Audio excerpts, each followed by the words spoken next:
Hello, this is Bob, Xavier's father. Just wanted to say that I'm looking forward to meeting you tomorrow. Hello, Bob. I was hoping to say all of this in person, but I'm Andrea, and it's very nice to meet you. I have to say that I wasn't expecting to hear from you, so thank you for reaching out to me. I've heard so much about you from Xavier. Well, the reason that I'm reaching out to you like this in the first place is because I have some questions for you. Some questions? Well, what kind of things were you wanting to ask? I'll answer them as best I can. Very well then. My first question is, just what is it that attracts you to my son? You want to know what it is that I see in Xavier? Well, I'm sure that it has nothing to do with the rich family he comes from, right? And I'm certain that it also is completely separate from the fact that he's in line to take over the family business too, correct? Basically, I want to know that you're not just dating my son because of who he comes from and what he's in line to be. Oh, I understand. No, sir, nothing like that is going on at all. In fact, until recently, I didn't even know that Xavier was in line to take over the company at all. But even after finding out about it, it didn't change the way I feel about him at all, so please don't worry about that. I just hope that you can understand why I might be concerned about this. Coming from as much wealth as we do, there are lots of potential suitors out there that would marry into this family just for access to that power. I completely understand why that might be something to worry about in your case. But if you're concerned about me marrying your son for the money, then I only hope my words are enough to make you think otherwise. That remains to be seen, young lady. I understand. But hopefully meeting tomorrow in person will help lay some of those worries to rest. Then you can make your judgment from there. Well, we are already scheduled to meet tomorrow. I just hope that you don't let me down. You and my son will not be getting married without my say-so. I certainly hope that you understand that already. I understand that completely, and again, I'm not marrying Xavier for any kind of ambitious reasons. So I want to assure you that you have nothing to worry about there. I just hope you realize all of this tomorrow.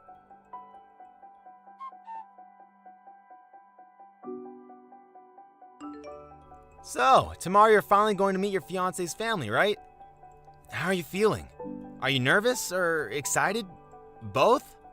Hey, Mac. Thanks for always checking in on me. It really does mean a lot. Ha ha ha. I take that response to mean that someone must be a little nervous, right? I actually just finished talking with Xavier's dad for a bit. I had no idea that his family would take this thing so seriously. Well, it is their son getting married. Or do you mean take it seriously in another way? Well, I know that Xavier's family run a business and all, but I feel like I'm getting ready for a job interview rather than just meeting my future in-laws. It isn't like I don't get where they're coming from, but I just wish his dad was a little less intense about all of this. Right, yeah, I was wondering about that. I looked into them a bit and they're quite new to having money, so I'm sure they're extra guarded about who they let in. Oh, don't you go justifying all of this for them now, too. That's just making me feel more pressure about all of this. I'm sorry, but it seems like there is a bit of pressure on you already. I mean, do you think they're going to ask about your family? I just hope that once they understand who your dad is, that this solves everything. I certainly hope so, but more than that, I want them to like me for who I am. I don't want to be relying on my dad for everything, especially not who I can marry. I know what you mean, but to people like Xavier's dad, I bet these kinds of things are as much business as they are personal. Well, you're probably right about that, to be honest. Well, let me know if anything happens. Just don't forget that you do have people in your corner who want to be there for you. Thanks a lot, Mac. That is really nice to hear. For now, just keep your fingers crossed that everything goes well for me tomorrow.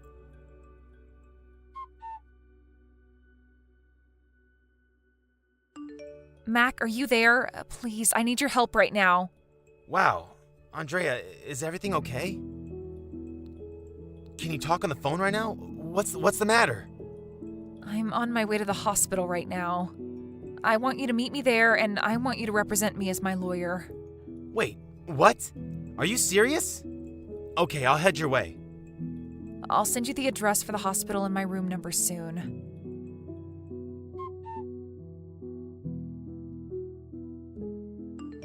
I knew it. I knew that you were poor this whole time. And yet you had the nerve to try and get near my son? Just who do you think you are, huh? Did you really think I would let you waltz into this family? Do you have any idea what it is that you've just done? What are you talking about? I mean, you do realize that you assaulted me, right? You invited me over to meet you as your son's fiancé, and then you hit me right in the face? And just what else was I supposed to do when I found out that you were raised by a single father?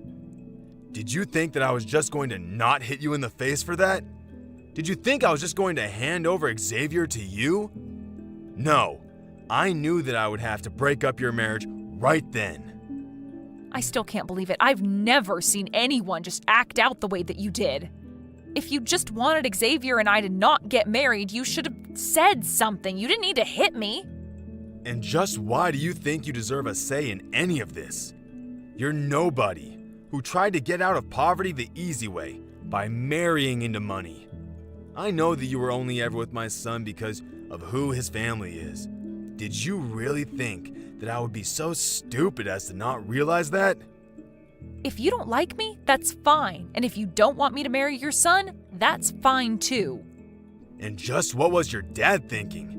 He's a bit crazy too, isn't he? What are you talking about? I mean, shouldn't he have tried to talk you out of this? You would think that at least your dad would be smart enough to know his place. And just why would my father try and talk me out of marrying your son? If your dad couldn't go to the bare minimum of trying to talk sense into his daughter, then I think I'm starting to get a really clear picture of just how stupid the both of you are. So punching me in the face wasn't enough? You're still going to run your mouth and talk bad about my father? I'm sorry, but that just makes me angry. Do you think I care at all about how some poor little nobody feels about what I do? I'm rich. I run my own business. Pissing little peons like you off is all just part of my job. Oh, yes. I'm sure that you and I live in completely different worlds, the likes of which I could never understand. And I guess living in that world led you to act in ways that only make sense to you. But I'm afraid that you are going to regret this, Bob. And just what is some girl raised by a poor single father going to be able to do to me? I already hit you in the face, so why can't you just get out of here? Maybe you don't know this, but my father is an important real estate mogul. Yeah, right. In your dreams. You don't have to believe me if you don't want, but I've already told my dad all about what happened between us. Your company doesn't have much longer now. Oh, really? You're still going to try and pretend like I believe this little lie of yours? You and your father are both nobodies who can do nothing to affect me in the slightest. And just what do you have against people who were raised by single parents anyway, huh? My mother died when I was very little, and I know that my dad poured his heart and soul into raising me right. In fact, I think that my father is a much better man than you could ever hope to be. And just what is that supposed to mean, huh? You might think that I'm poor just because I only had one parent. But that parent started his own business, watched it grow, and is now one of the most powerful real estate people in the state. Surely you've heard of Carl Reeves, right? Well, he's my father, and if I'm not mistaken, one of your most important clients. Enough already. This joke wasn't funny the first time, but now I'm getting sick of it. You and Carl Reeves are not related, and it's astounding to me that you'd think I would ever fall for that. In fact, I want to know just how you even knew we're business partners in the first place. You must have done your homework, huh? And just what would I have to gain from lying to you about this? I've already agreed to break up with your son when I thought we would be getting married. So then, you're telling the truth about all this? That's right. And my father is furious with you. That's why he's selling all the stock of your company that he owns. You're about to be facing bankruptcy, and it is all your fault. This is what you get for putting people down when you know nothing about them. You don't know anything at all about how my dad raised me. Wait, hold on just a minute. You're really being serious with all this? You're really Carl's daughter? And just why is that so hard to believe, huh? You seriously need to get over yourself and learn not to judge based on appearance. I was so close to marrying your son, and it would have brought your and my father's company closer together, but now none of that is happening. It was too easy for my father to cancel his contracts with a tiny company like yours. He has 1,000 other companies who would all love to take your place. I told you not to worry about me being after your family's money, and now you know why. My family always had way more money than yours ever did. Wait, no, this can't be happening. Well, if what you're telling me is true, then I'm so sorry for the way I acted. But it's clear now that this was all just one big misunderstanding. I hope you can forgive me. Oh, just shut up. It is way too late for any of that now. You brought all of this on yourself, and there is no way out of it. I told you that I would make you pay for this. Wait, no, please, come on. It was just an honest mistake, really. I had no idea that there were single parents who were rich too. I should have looked more into you. I'm sorry. Well, I'm glad you didn't. Thanks to that, I know exactly the kind of person that you are, and I feel glad that I got out when I did. In fact, if you knew who I really was, you probably would have been eager to have your son marry me so that you could have my family's money. But, please, you have to forgive me. I'll even let you marry Xavier. Do you really think that's what I want now? What do you mean?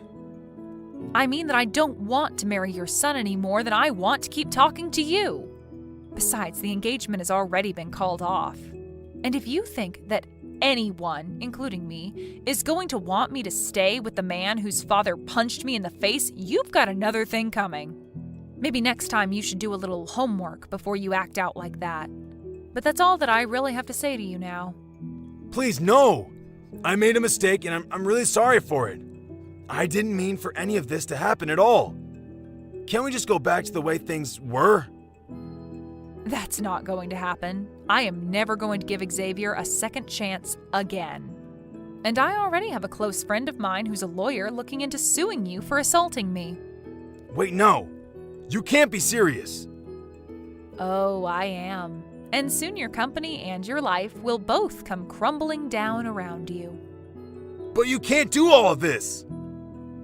Please, you have to forgive me. I'm begging you here. And I am telling you that it's way too late for any of this.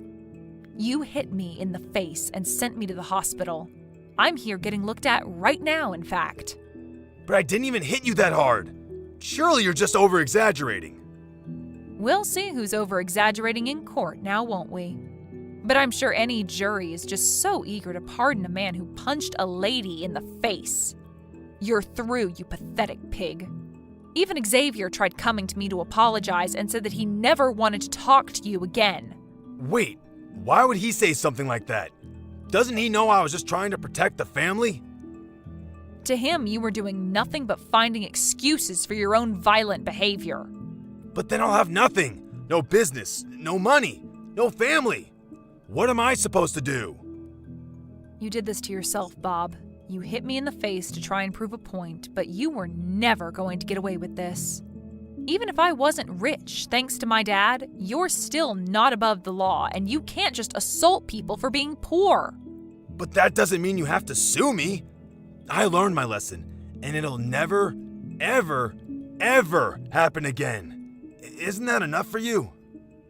I'm afraid it won't be enough until I see everything that made you into the person who thought you could treat other people like that, stripped away from you. You need to remember what it's like to be one of the common people, and I will see that that happens. See you in court, Bob.